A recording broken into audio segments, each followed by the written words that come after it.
we are not taught to teach the next generation because we've not really been taught how to we've been taught how to grow up and, as you say, to function as an adult. And adulting is hard. It's even hard now. Every day is hard to adult because we are not allowed to explore, to have fun, to be joyous. Having fun is to go out and get steaming, right? Nothing wrong with that. Welcome to my weekends. But there's, as you say, there's no holding them as they transition and saying, you know, we'll continue to keep you safe.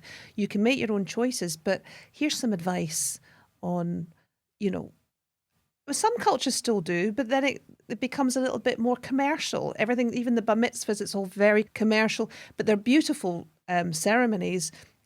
I love the gypsy ceremonies. You know, they're so colourful and vibrant, and you know what of their coming of age, which is very different to what we would seem as appropriate and right. But that's their beliefs. Right for them. That's what's right for them, and they're so excited about that.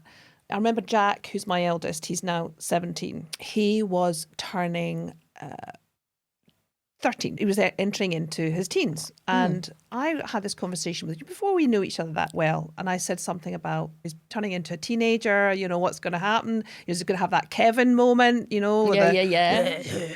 And you said, I really believe that we underestimate our children and we don't value them at this. I was going, oh God, he's going to be a nightmare. It's going to be you know. Angsty teenagers. Yeah, it's going to be just smelly and horrible, and he's going to slam doors. And you said you should honour that, do something for him. And I said, well, what? And I didn't know at that point, going back a few years, too much about ritual. And you said, I remember what I did. I wrote letters. I think I did it for both of them, but I think I was talking about my daughter when I was talking about the series of letters. What you said was just write a series of letters that they can open up when they, you know, put things on the front. It was for Becky when she was going to New Zealand, So, and they can open them whenever. Open when. Open when. I'm feeling sad. You feel, exactly. Yeah. So you open when it feels sad, open when mum pisses you off, open when, you know. Life's getting a bit too much. And there's just wee things that I wrote in each letter, and I bought all the colour, you know, I love stationery, bought the coloured envelopes. You know, put everything in, sealed them.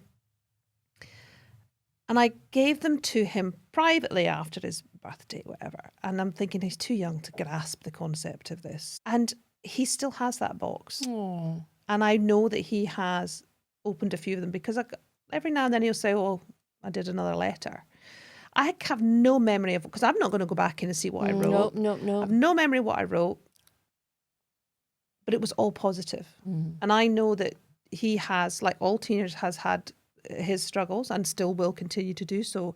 But just to reflect on that, to know that when he turned 13, I acknowledged him as still my child who needed guidance and love, but who was embarking on a young man